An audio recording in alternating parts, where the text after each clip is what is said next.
함께 할 말씀은 예레미야 30장에서부터 32장까지 114 말씀 함께 합니다. 먼저 결론적으로 말씀을 드리면 제목을 이렇게 정해봅니다. 믿음은 신기하다, 이렇게 정해봤습니다. 그래서 신기하다는 게 무슨 말이냐면 약자인데요. 믿음은 신뢰와 기다림이다, 이 말씀입니다. 믿음은 신기하다. 믿음은 신뢰와 기다림이다. 지금 이스라엘 백성이 아무튼 자기 자신들의 어처구니 없는, 돌이킬 수 없는 죄와 또 회개하지 않는 문제로 인하여서 멸망을 당하기 일보 직전입니다. 그리고 우리가 역사에 알고 있는 것처럼 멸망을 당하지요. 그런데 지금 본문에 이제 앞에서는 지속적인 회개와 심판을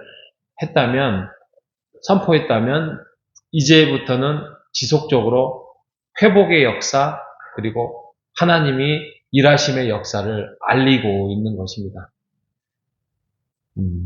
그런데 우리도 지금 똑같이 우리 인생에도 어떻게 보면 이스라엘 백성들만큼의 어떤 처참한 인생은 아니지만 고난과 또 힘듦과 또 크고 작은 고통과 또 육신적인 아픔과 또 물질적인 어려움과 또 관계의 불편함과 여러 가지가 있지요. 또 뭐 자녀든 부모든 뭐 기타 등등의 결국에는 그런 상황들이 하나님이 존재하지 않는다라는 그런 것들이 정의하지 않는다는 것이지요. 그죠?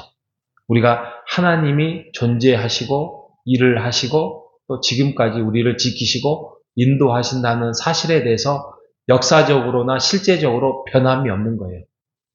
물론 우리가 당하고 있는 이 문제를 어떻게 나에게 이런 일이 펼쳐지고 있는 거에 대한 인생의 답을 찾는 것은 어찌 보면 믿음으로 그 답을 찾아가는 것은 우리의 몫이고 또 이것들을 우리가 아주 열심히 하지 않는다 할지라도 하나님께서 결국에는 시간과 역사를 통해서 바꾸신다는 것이죠. 그렇기 때문에 제가 앞에서 말씀드렸던 오늘의 제목을 믿음은 신기하다. 믿음은 하나님을 신뢰하고 기다립니다. 라고 말씀을 드린 겁니다. 30장에 가면 그렇게 말씀을 하셔요. 30장에는 회복의 장이에요. 회복의 장. 하나님께서 고통의 시간이 있을지라도 하나님의 백성은 반드시 약속의 땅으로 돌아오게 할 것이다. 내가 너희들을 치료와 회복의 시간으로 돌이키게 할 것이다. 돌아와서는 내가 참된 왕 다윗의 예언을 성취하겠다라고 말씀을 하고, 이 예수 그리스도의 오심이지요. 그리고 성읍의 재건을 말씀하고 있고 31장은 예레미야에서 제일 중요한 장입니다.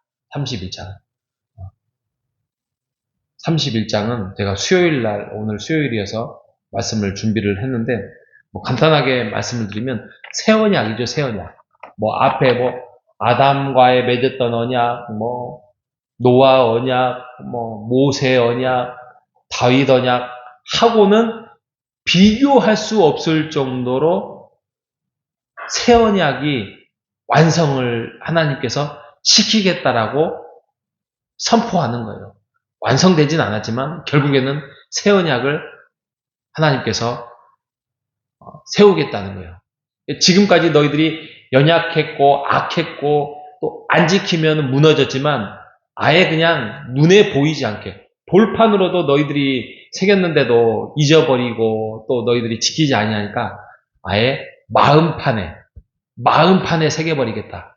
그리고 나의 백성은 영원히 내 언약을 지키지 않을 수 없는 그러한 약속으로 새 언약을 내가 세우겠다.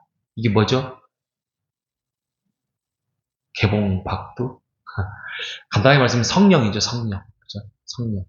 성령이 오심으로 예수 그리스도 오시고 성령이 오시고 교회를 주시고 이게 새 언약입니다. 예, 32장에 가면 그거에 대해서 실천적으로 언약 백성에 대한 회복의 역사를 합니다. 그래서 32장에 가면 지금 나라가 멸망하기 일보 직전이에요. 곧 멸망을 해요. 근데 예레미야에게 야, 너 아나돗에 가면 그곳에 돈을 주고 땅을 사라. 그렇게 말씀을 합니다. 여러분, 나라가 망해가고 있는데 돈을 주고 땅을 사라고 하는 게 무슨 의미가 있습니까? 그것은 결국에는 돌아와서 그 땅을 너희가 차지하고 회복할 것이다라는 상징적인 말씀으로 하나님께서 예레미야 선지자에게 말씀을 하고 있는 것입니다. 여러분, 우리가 아무리 힘들고 어렵고 또 추운 겨울날 와서 어려운 또 날씨도 추운데 마음이 추워질 수도 있을 수도 있습니다. 환경 때문에. 그런데 우리가 하나님이 우리에게 이 땅에 오신 예수 그리스도가 이 땅에 오신 달이 어떻게 보면 12월 25일로 성탄절로 우리가 지키고 있지 않습니까? 이것을 우리가 다시 한번 기억하면서 하나님의 언약은, 하나님의 약속은 아무리 눈물이 나고 아무리 슬프고 아무리 괴로운다 할지라도 하나님께서 우리를 위로해 주시고 바꾸어 주신다는 그 약속을 믿고 나아가시는 여러분 되시기를 바랍니다. 성경에 아까 보니까 제가 지나쳐 왔는데 어떤 부분에 있냐면 라헬 이야기가 나와요. 라헬이 누구죠? 라헬이 야곱의 어떻게 보면 4명의 부인 중에 한 사람이잖아요. 근데 가장 사랑을 많이 받은 자예요. 이게 31장 15절에 나와 있네요. 근데 아픔과 고통을 많이 당한 여인 중에 한 사람이에요. 라헬이.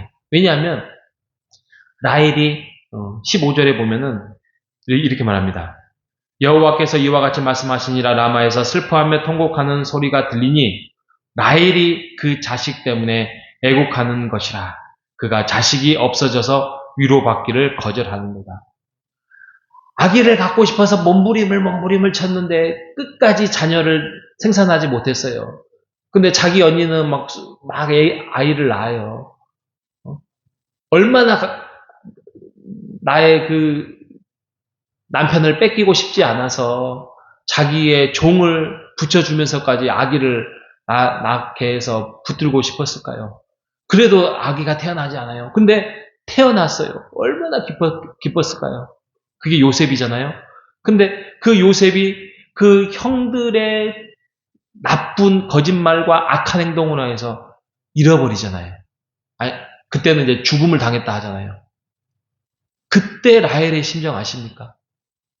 분명히 저놈의 자식들이 우리의 요셉을 죽였을 것이다 라는 심정은 있으나 이게 물증이 없다 보니까 그 마음에 얼마나 아픔과 상처와 고통 속에서 살아가지 않았겠습니까? 그런데 하필 또 베냐민이라는 자녀를 낳다가 죽게 됩니다. 결국에는 요셉을 애굽에 가서 총리된 요셉을 보지도 못한 사람이 라헬 아니겠습니까? 그래서 그 아무리 야곱이 그것을 위로한들 위로가 되겠냐고요. 자녀를 잃어버리고 난. 그래서 라헬의 애곡하는 것이라 자식이 없어서 위로하는 것조차도 거절했다라고 말씀을 합니다. 그런데 그 아픔과 상처, 너희들이 이거보다 더 강하냐? 더 힘들고 어렵냐?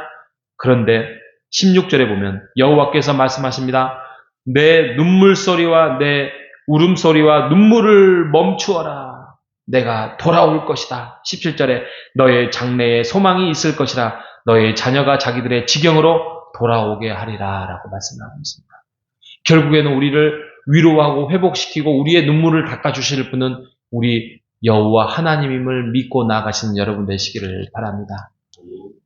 우리에게 영원한 언약을 맺게 하시고 결국에는 하나님을 하나님 되게 하시고 하나님을 믿게 하고 영원히 땅에서 하나님의 나라에서 우리가 살게 할 것은 하나님의 언약이고 하나님의 약속임을 믿고 날씨가 추워졌는데 날씨 속에서도 하나님과 사랑 속에서 따뜻한 오늘 하루 되시기를 주님의 이름으로 축복합니다. 하나님 감사합니다. 새 언약을 주심으로써 성령, 예수 그리스도, 교회, 결국에는 흔들리지 않는 믿음의 역사를 우리에게 보여주셔서 감사합니다. 하나님, 오늘 말씀의 제목처럼 믿음은 신기합니다. 믿음은 어떠한 환경 속에서도 하나님을 신뢰하고 하나님의 약속을 기다리는 것이 믿음임을 우리가 고백하며 살아가는 오늘 한날이 될 수 있도록 인도하여 주시옵소서. 살아계신 예수님의 이름으로 기도합니다. 아멘.